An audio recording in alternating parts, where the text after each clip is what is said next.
Hey Waffle Gang, I do hope you're well. My name is Mark and today we're checking out some more Reddit stories, and if you do love a Reddit story, why not consider hitting that like, subscribe, maybe that notification bell too. And let's crack on with today's first story. Much love guys. Now today's first story comes from a throwaway account and it says, am I the arsehole for wanting to break up with my girlfriend because I was a dare date? Never thought I'd have to use this old account, but I'm really stuck and need some advice before I potentially nuke what has been so far a good 8-month relationship. So for a quick background, my girlfriend 24 female and I 27 male have been dating for around 8 months now. I first met her at a funeral of all places. I wasn't close to the deceased. They were a friend's uncle. I just went along to keep him company. In any case, I wasn't particularly sad looking. I was talking with a family friend and smiling, which she noticed and made a pretty morbid joke asking if I put him in the casket. It was so blunt I just sort of snort laughed and we got chatting all afternoon. Ended up with her number in my phone by the end of it. She was funny, witty, pretty and genuinely a fun girl to be around. So of course I took a chance and asked her out, which she accepted rather eagerly. My ego was through the roof after that. Little did I know, I came home a little earlier from work last night. I was covering a shift and the bloke I was covering came in anyway, so they didn't need me for 8 hours. Anyway, I came home earlier than planned and overheard my girlfriend laughing with someone on her phone. I was about to surprise her with a little jump scare, when she said, and I quote, "I never meant for this whole thing with BF to last so long. I'd never normally date someone like him." She spotted me shortly after saying that. I admit I made a noise. I can't even begin to explain, and she heard me. I'd never seen someone go that pale before. She was all wide, teary-eyed and quivering lips. Girlfriend then spent the next hour or so confessing that she never planned to date me. But once her friends found out she'd given me a number, they found a pic of me online and apparently found me so hilariously unattractive that girlfriend just had to fake date me for a week to give me hope. I wish I was joking. Her friends and apparently girlfriend are all stuck in their mean girl high school phase. Girlfriend agreed, but I guess apparently forgot about it because we've been dating for 8 months, not 1 week. She told me that she was stupid for agreeing with it and that I was a really good bloke, and that she really did love me, but she never expected to actually feel that way about me. Why? Because I'm not her usual type of guy. When I asked her to elaborate, she mumbled that she didn't initially find me attractive at all, but after dating for a few weeks, she stopped caring about my looks. I admit I sort of lost my temper here and called it an immature waste of my time. I told her I wish she'd just dump me a week into dating because to find all this shit out 8 months in when I cared about her, loved her, was fucking foul. I'm staying with my mum at the moment because I need space to think and vent. Would I be the arsehole if I dumped girlfriend for this? Edit. Wow. Okay. I did not expect this much feedback. Blimey. So I've turned my phone back on and it's a mess of texts, voicemails and missed calls. I've only listened to a couple, but she's absolutely sobbing her heart out and pleading for me to come home so she can explain. Nothing from her friends, mind you, just her. Says it all really. No idea what to do, but now I feel like rubbish. Bloke? Blimey? Rubbish? We've got a Brit here, folks. We've seen stories in the past where people have dated people they usually wouldn't date and then feelings developed, etc, etc. But there's a massive difference between not my usual type but I fell for him anyway and dated him as a joke because my friends thought he was ugly. And personally, I wouldn't be able to look past that, and this is just from my perspective. Once that trust is gone, and that was the very start of your relationship, that trust is gone. How'd you move forward with that? Gangbang says, is she still friends with all those mean girls? Opie says, given that she was chatting to one of them yesterday, yeah, I think so. Lorena's Fury says, sounds like the conversation was about teasing her for still being with you. You're completely justified in feeling that way that you do. Odd Welcome says this is a huge and valid point. It isn't like this is just a thing they all realized was foolish and now avoid. If by any miracle Opie stays, every single friend must go. She can be who she is with OP or who she is with them. She can no longer be both because they are in absolute opposition. Your yogurt says not the arsehole. Even if you didn't care about the joke part of it. She didn't go out with you because she wanted to, but she was pushed by her friends. And then what? Did she give a play-by-play after your first date to said friends? Did she share your intimate moments with the friends? Was your first kiss also a joke? Was she hesitating to kiss you because of the joke? Did she even want to kiss you? It's thoughts like that would drive me nuts, because at what point did a joke turn into real affection? Or was she cringing and flinching for those first few dates? How can you be with someone who thought you were gross for how long?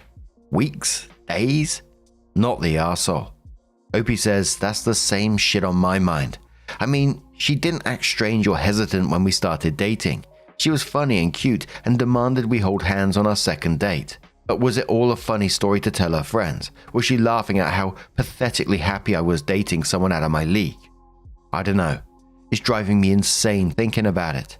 I've already chucked up. I just feel sick and tired and used. Lopsided Sky says, given everything you said, I can guarantee that woman isn't out of your league. She's very much beneath you. Like she's not even sorry. She just seems to think you can still be grateful she stopped caring how you look. What the fuck?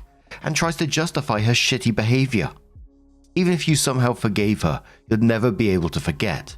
Cut your losses. Be careful in the future, but don't let it stop you from finding a real relationship with someone who doesn't think hurting people is a joke.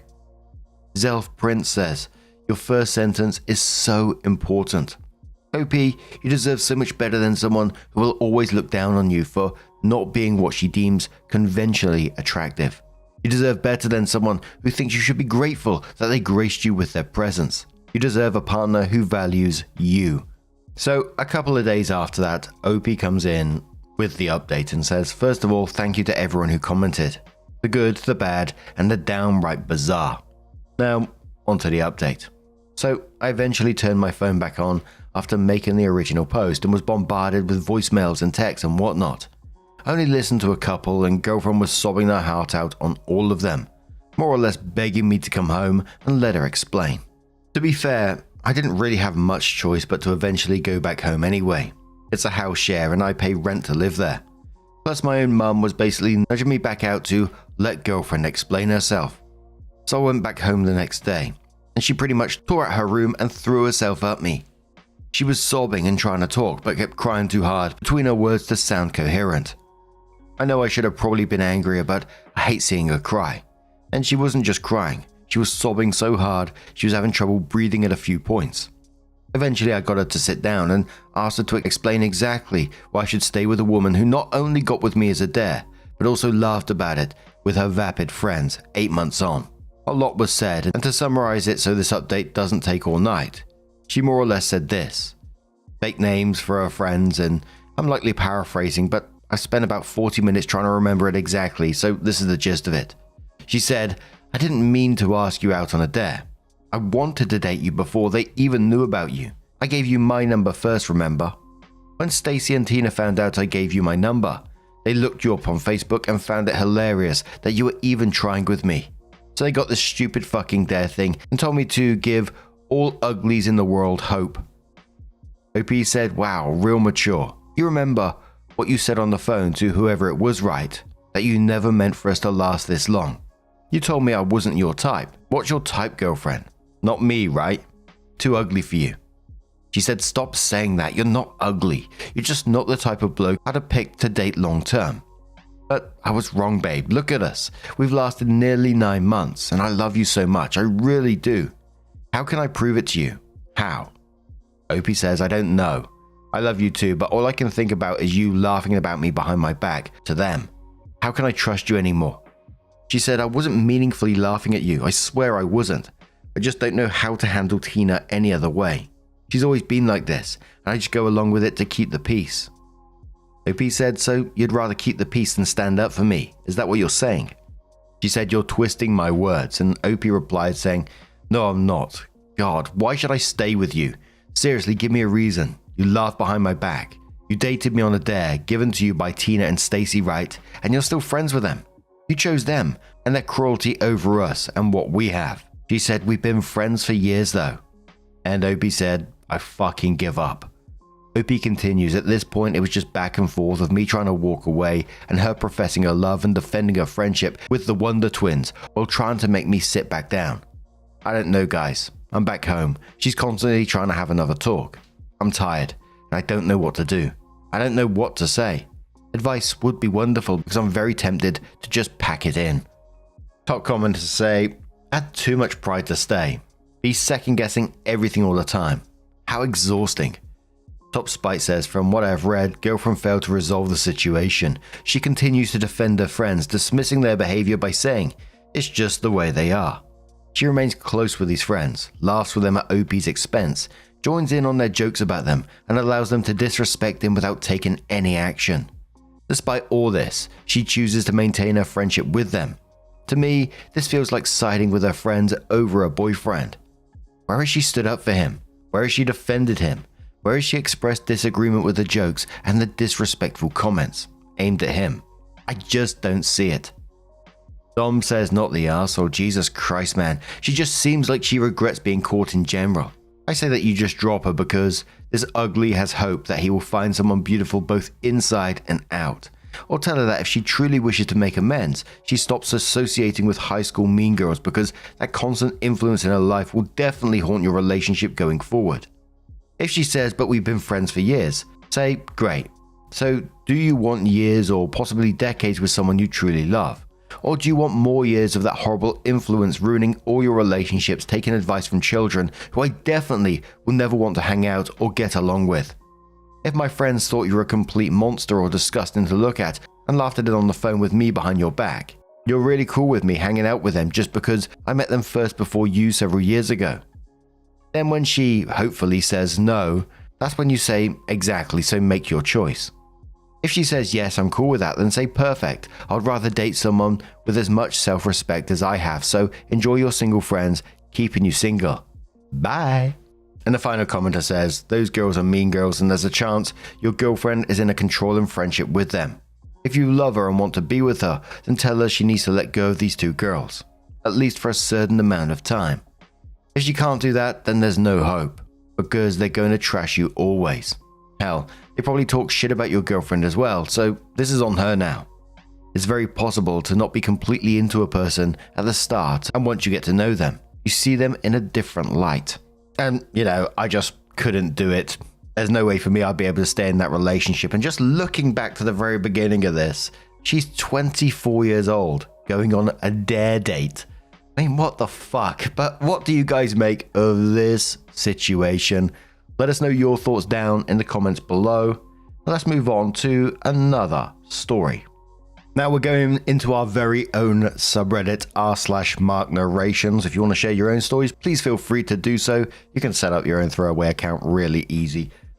But this story is from Faye Lulls, who just says, Bridesmaid from Hell. Hello, Mark. Longtime fan. I wanted to share a relationship story about one of my former friends and bridesmaids. It's a bit long, but I hope you find it interesting. I, 27 female, married my husband, 32 male, 3 months ago. And now that some time has passed, I'm ready to reflect on everything that happened, including the drama with my former friend, Karen, 29 female. Backstory. Karen and I were acquaintances in college, but we didn't spend much time together back then. We reconnected during the COVID pandemic and maintained a long-distance friendship through calls and text. When I got engaged in 2023, she pressured me into making her a bridesmaid. Looking back, I hadn't planned on asking her, but at the time, I figured, why not? She seemed eager to support me. Bachelorette party issues. We planned my bachelorette party for summer 2024. Around that time, Karen had been involved in a workplace situation where she was fired for sexual harassment after pursuing a co-worker. Another crucial detail. Her company had been paying for her master's degree, and as a result of her firing, they demanded reimbursement for her tuition. She lost her job a week before my bachelorette trip. While I made it clear there was no pressure to attend all the activities, she still came but spent most of the trip in her room. That was fine, but she got upset at me and the other bridesmaids for not checking on her more or bringing her food. Oh, dearie me. At one point, I mentioned wanting to visit a local ice cream shop and invited her. She declined, but later she was mad that I, the bride, didn't bring her a treat. She also tried to stir up drama by implying that my other bridesmaid, Erin, 25 female, was talking badly about me, which wasn't true. On top of that, she made weird comments about Erin's body, even pulling me aside to ask if I would kill to have her body. I shut that down immediately, but she continued making similar comments all weekend. By the end of the trip, none of my bridesmaids liked Karen. I was uncomfortable with her behavior too, but I didn't want to confront her while she was dealing with her job loss. Wedding 1. The mutual friend's wedding. That fall, a mutual friend was getting married, and Karen, my fiancé, and I shared an Airbnb to save money. Since my fiancé and I paid 2/3 of the cost and provided transportation, we assumed we would get the master bedroom. Instead, Karen called dibs on the master bedroom without asking us. It was frustrating, but we let it go. At the wedding, Karen repeatedly intruded on my space with my fiancé. At dinner, I reached for his hand and she tried to hold mine instead. I pulled away and she looked hurt, but I had no idea what she was thinking. During the ceremony, I caught her staring at us while I was sharing a moment with my fiancé. Later, when I hugged him from behind, she joined in on the hug uninvited. Looking back, I should have removed her as a bridesmaid then. My fiancé and bridesmaid had all expressed their discomfort with her behavior, but with only 2 months until my wedding, I didn't want to create more stress. The wedding week. Planning a wedding is stressful, so please give me grace for my lack of a backbone at this point. By then, I had started distancing myself from Karen. She was supposed to stay with us a few days before the wedding, and she had offered to create my wedding seating chart. She knew calligraphy, and I was thrilled she wanted to help. Of course, she didn't. I ended up making the chart myself on Canva. Towards the end, she asked to help and spent 30 minutes changing the fonts, posted it on Instagram, and took credit for the whole thing. I was floored. The night before the wedding, my bridesmaids and I got an Airbnb. Karen didn't pay her share. I never got the money back, and yet she claimed the only single bed, leaving the others to share. My maids of honor took me to a bar that night, and we still had a blast. Karen did not want to come. Wedding day disaster. On the morning of the wedding, everyone was helping with last-minute DIY decorations, except Karen. She was glued to her phone. I asked her multiple times to help, but she just kept walking away. I finally assigned her a simple task, assembling cups, something I had planned for the kids to do. She barely completed a fourth of them before disappearing again. All my bridesmaids knew I needed help, and we previously established that, mainly putting up linens and the centerpieces, lighting candles, assembling cups, etc. Erin saw my frustration and confronted Karen, who immediately started crying, insisting she wasn't being helpful and that Erin was being unfair. I stepped in and told her that her actions were hurting me. Instead of helping, she sulked in the bridesmaid suite the rest of the time, where I was getting ready, and it was clear she was talking badly about us. In several wedding photos, we had to Photoshop her out because while everyone else looked happy, she was giving us death stares. Despite all of this, my wedding was beautiful. I was so happy to be marrying my best friend. Nothing could ruin that. The final straw. After the ceremony and dinner, I took a quick break to check on my dogs, our ring bearers. Karen followed me and brought up our earlier confrontation. I apologized for calling her out in front of others, and she smugly said, "I knew you'd come to your senses. Thank you for apologizing." That was it. Any lingering respect for our friendship was gone, but I refused to waste another moment on her that day. It was my wedding, and I'd be damned if I wasted another moment of that day on her. Going no contact. During our honeymoon, my husband and I talked about Karen. He hated seeing me be someone's doormat. We decided I should go no contact. When we got back, I sent her a message explaining my decision, then blocked her. My friends and family fully supported this. There may have been a mini party. Epilogue. Recently, I heard through a mutual friend that Karen's former company is suing her for the unpaid tuition, and she's blaming that stress for her wedding behavior. That's it. First time poster, long time lurker. Please be gentle in the comments.